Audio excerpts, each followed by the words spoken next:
नमस्कार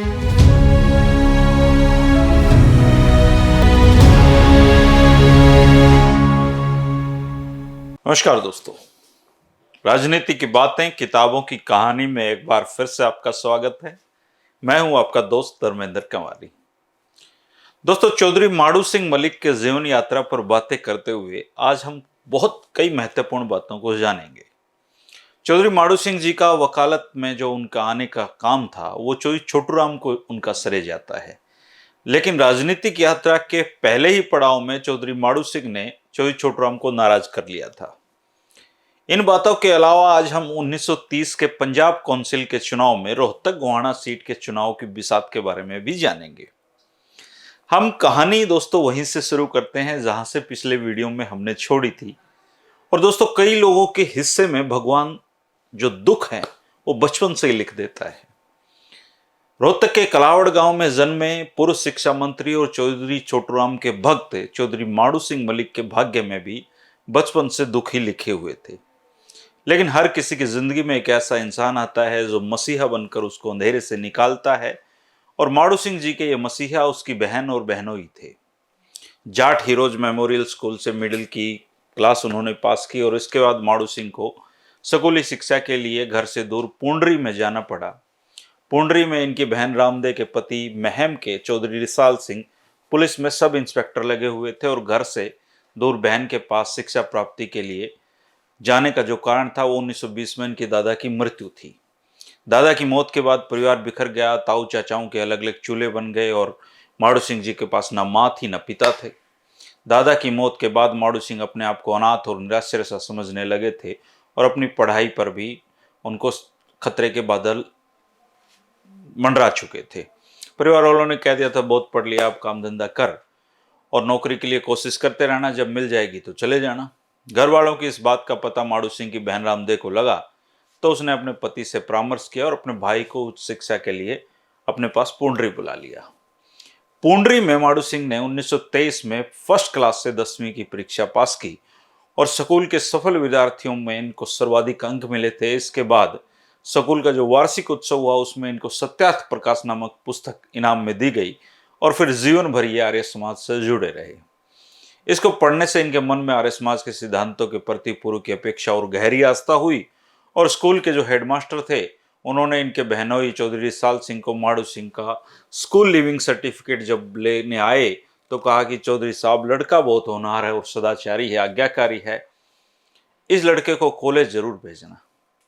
परंतु बहनोई रिसाल सिंह की योजना थोड़ी दूसरी थी। वो चाहते थे कि माड़ू सिंह यदि शरीर से कुछ ठीक ठाक हो जाए तो इसको पुलिस में भर्ती करवा दूंगा, इसको पैरों पे खड़ा कर दूंगा।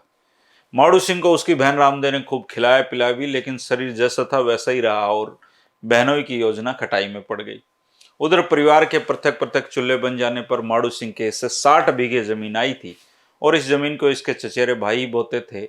लोगों के समझाने पर परिवार वालों ने माड़ू सिंह को हिंदू कॉलेज दिल्ली में दाखिला दिलवा दिया। 1927 में बीए उन्होंने पास करी और चौधरी माड़ू सिंह ने सरकारी नौकरी करने की कोशिश की। नौकरी करने का विचार आते ही अपने बहनोई चौधरी रिसाल सिंह के बड़े भाई कप्तान भरत सिंह को लेकर जिला रोहतक के तत्कालीन उपायुक्त सरदार हरदत्त सिंह मलिक से मिले और प्रार्थना की कि आबकारी इंस्पेक्टर के लिए इनका नाम पंजाब सरकार को भेज दें। उपायुक्त ने ऐसा करने का वचन दे दिया और उपायुक्त महोदय से मिलने के बाद माड़ू सिंह मलिक चौधरी छोटूराम से मिले और उनको बताया कि उपायुक्त महोदय ने उनका नाम पंजाब सरकार को आबकारी इंस्पेक्टर की असामी के लिए भेजने का वचन दिया है। चौधरी छोटूराम ने बताया कि इंस्पेक्टर की सीधी भर्ती नहीं होती माड़ू साहब, सब इंस्पेक्टर की होती है। सब इंस्पेक्टर का वेतन बहुत कम होता है और तुम्हारे जैसे सीधे साधे और सिद्धांतवादी युवक का इतने कम वेतन में गुजारा नहीं होगा, इसलिए नौकरी मत करो, वकालत कर लो। चौधरी छोटूराम का सुझाव चौधरी माड़ू सिंह को भी पसंद आया और वकालत में प्रवेश लेने का उन्होंने मन बनाया। परंतु आर्थिक मंदी का दौर वो था, 1927 चल रहा था और कृषि उत्पादनों का मूल्य भी गिरा हुआ था।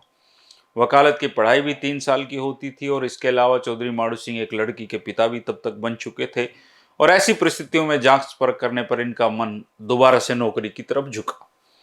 वकालत की पढ़ाई और नौकरी, दो विचारधाराओं में इनके मन की नाव डावाडोल होती रही और अंत में पत्नी से परामर्श लिया तो उन्होंने कहा कि मुझे तो आप पे पूरा भरोसा है, आप अच्छे वकील बनोगे।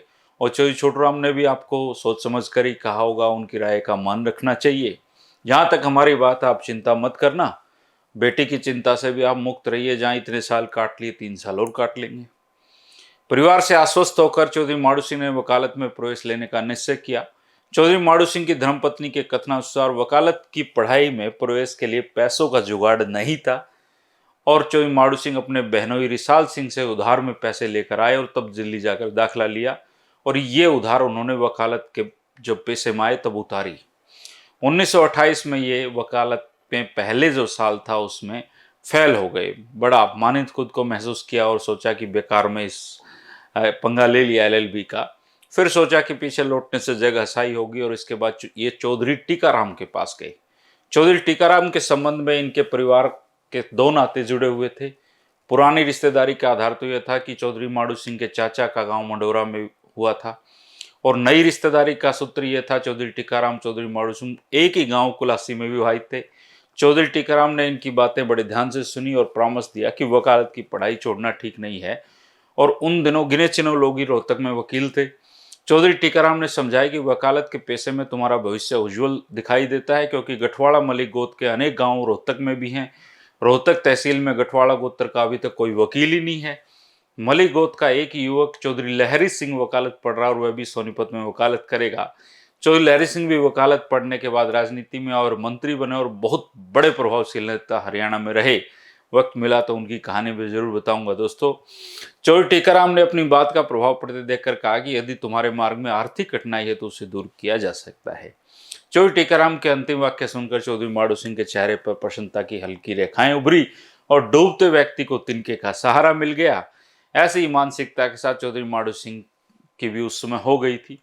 उन दिनों चौधरी टीकाराम जाट हाई स्कूल खेड़ागढ़ी दिल्ली के सचिव थे और चौधरी हरिराम जो खिड़वाली के थे हेडमास्टर थे।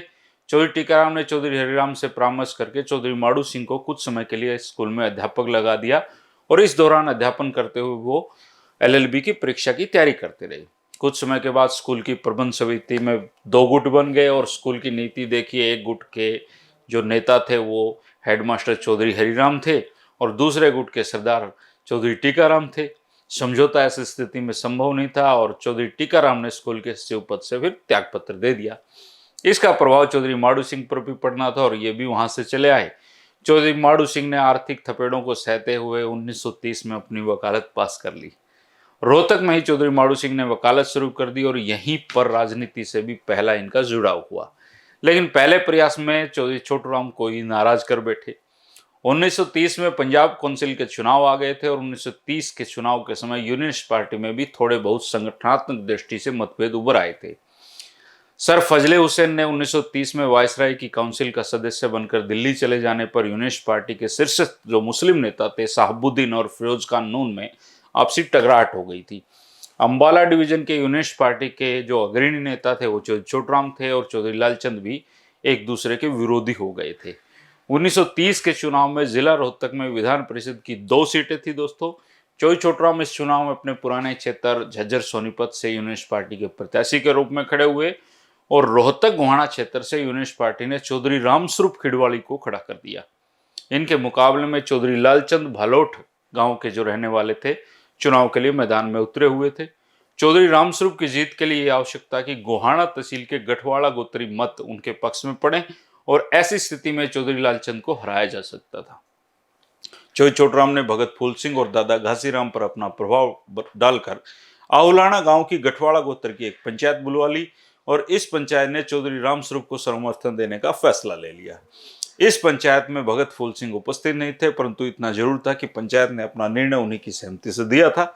इस बात को चौधरी माड़ू सिंह ने भी स्वीकारा और वो खुद पंचायत में मौजूद थे। चौधरी माड़ू सिंह यूनियनिस्ट पार्टी के प्रत्याशी के पक्ष में प्रचार करेंगे ऐसा आश्वासन चौधरी टीकाराम ने चौधरी छोटूराम को दे रखा था।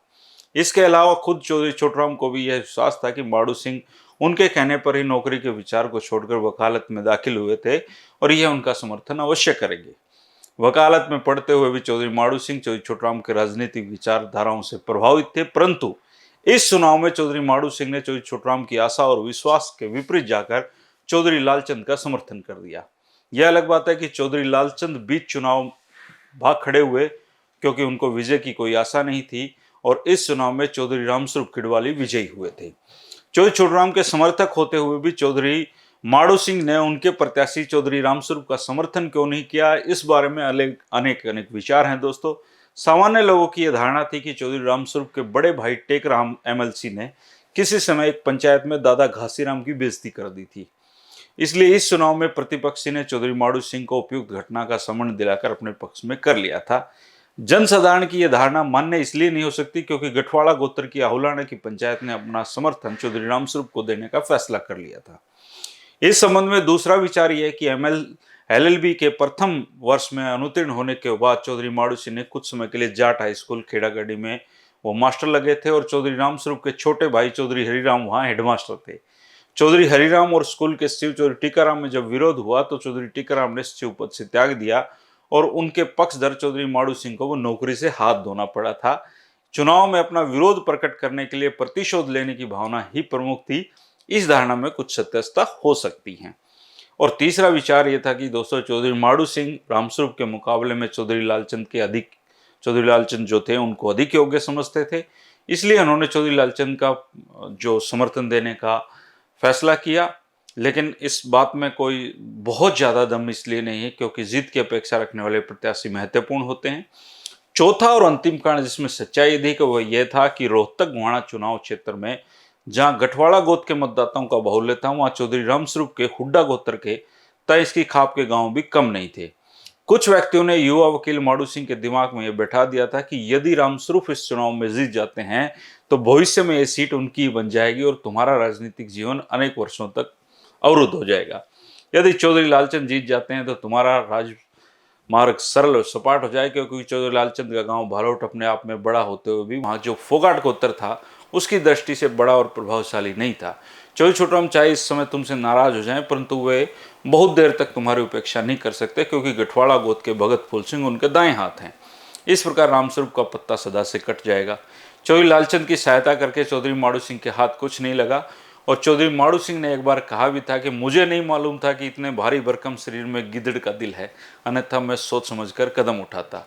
कार्यक्षेत्र में राजनीतिक जीवन के पहले प्रयास में उनको असफलता हासिल हुई थी और उसका चौधरी माड़ू सिंह को पछतावा था और चौधरी छोटूराम को ये बिल्कुल अच्छा नहीं लगा था। चौधरी छोटूराम ने चौधरी टीकाराम के सामने इस संबंध में अपनी नाराजगी भी प्रकट की। चौधरी टीकाराम ने अपनी तरफ से चौधरी छोटूराम को माड़ू सिंह के संबंध में फिर कुछ समय लगाकर नरम कर लिया। इसके बाद उन्होंने चौधरी माड़ू सिंह को बुलाकर कहा कि राजनीति की हवा देखकर चलना चाहिए प्यारे, जाओ और चौधरी छोटूराम से मिलो। चौधरी माड़ू सिंह चौधरी छोटूराम से मिले और अपनी स्थिति स्पष्ट की और भविष्य में इस प्रकार की शिकायत न मिलने का आश्वासन उनको दिया। इसके बाद चौधरी टीकाराम के कहने से चौधरी छोटूराम ने 1931 में इन्हें जिला पार्टी का संयुक्त सचिव था वो इनको बनाया। इस समय चौधरी टीकाराम जिला पार्टी के सचिव था। राजनीति का दूसरा पन्ना जो इनका था वो ठीक ठाक चल पड़ा था। चौधरी छोटूराम के समय से जिला रोहतक में यूनिस्ट पार्टी, जमींदारा लीग या इसे जमींदारा पार्टी जब कहते थे विचारधारा और कार्यशैली की दृष्टि से, तब इसमें दो दल उभर आए थे। इनमें से एक दल को गरम दल था, दूसरे दल को नरम दल कहा जा सकता है और जो गरम दल था उसका नेतृत्व चौधरी रामस्वरूप खिड़वाली वाले करते थे। इनके गरम स्वभाव को देखते हुए 5 मार्च 1931 में रायविंड में हुए पीपल्स राइट्स एंड पावर्स नामक संस्था ने जब पंजाब में समांतर सरकार चलाने की घोषणा की थी तो चौधरी रामस्वरूप को गुरिल्ला युद्ध का कमांडर बनाया था। इस संस्था के महासचिव महेंद्र सिंह थिंड थे और नरम दल का में चौधरी श्रीचंद की कूटनीति प्रभावी रहती थी। चौधरी रामस्वरूप और चौधरी श्रीचंद में सभाओं की विपरीतता होते हुए यूनिस्ट पार्टी की राजनीति में घनिष्ठ तालमेल था। चौधरी श्रीचंद जिला रोहतक की राजनीति के चाणक्य तब कहलाते थे और अपने कामों की सिद्धि के लिए कभी कभी इनका बायां पैर नरम दल की ओर और दायां पैर गरम दल के अखाड़े में जमा रहता। गरम दल की स्थिति जो थी वो रामस्वरूप में थी और नीति श्रीचंद में निहित थी। नरम दल का नेतृत्व चौधरी टीकाराम के हाथों में होता था। चौधरी माड़ू सिंह टीकाराम के खेमे थे और दोनों दलों की टकराहट जिला बोर्ड के चुनाव में खुलकर सामने आती थी।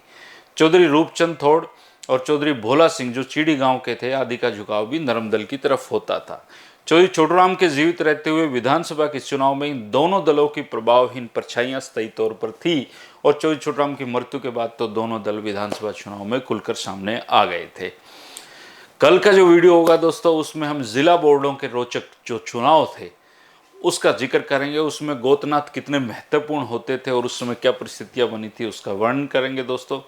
3 बजे राजनीतिक यात्रा चलती रहेगी दोस्तों। लाइक व्यूज के खेल से मैं बाहर हूँ।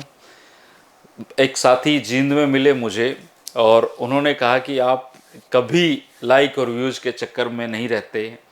तो मैंने कहा दोस्तों, ये हरियाणा की जो हिस्टोरिकल यात्रा है, ये इसको मैं एक तपस्या की तरह कर रहा हूँ। लाइक व्यूज़ के लिए और बहुत सारे वीडियो हो सकते हैं, लेकिन ये हिस्टोरिकल बातें कोई नहीं बताएगा, या इस पर बहुत मेहनत करनी पड़ेगी, शायद कोई और करे। लेकिन मैं जब कर रहा हूँ तो इसको एक तपस्वी भाव से ही कर रहा हूँ दोस्तों। पसंद आएगी, आज नहीं तो कोई 10 साल बाद ढूंढता हुआ इन वीडियो को आएगा ज़रूर, मेरा विश्वास है। देखेगा, हमारी आने वाली पीढ़ी देखेगी कि कैसे कैसे लोग हरियाणा की राजनीति में हुए हैं, कैसी कैसी राजनीति थी और किस तरह की उस समय विचारधाराएं होती थी। इसका जो एक पुनर्जीवन है, इसका एक जो संकलन है, वो करना बहुत ज़रूरी है दोस्तों। क्योंकि आजकल किताबें पढ़ने की आदतें छूट गई हैं, आजकल वीडियो का ज़माना है और आने वाले काफ़ी सालों तक ये बना रहने वाला है।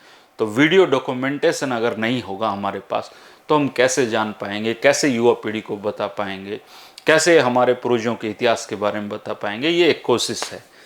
आपको वीडियो पसंद आए तो आप लाइक कर सकते हैं, शाबाशी दे सकते हैं कमेंट करके, कोई जानकारी देनी है तो कमेंट कर सकते हैं, और अपने जैसे 2-4 दोस्तों को वीडियो आगे शेयर भी कर सकते हैं। शुक्रिया दोस्तों, कल फिर मिलेंगे 3 बजे और राजनीति की रोमांचक घटनाओं के साथ। नमस्कार।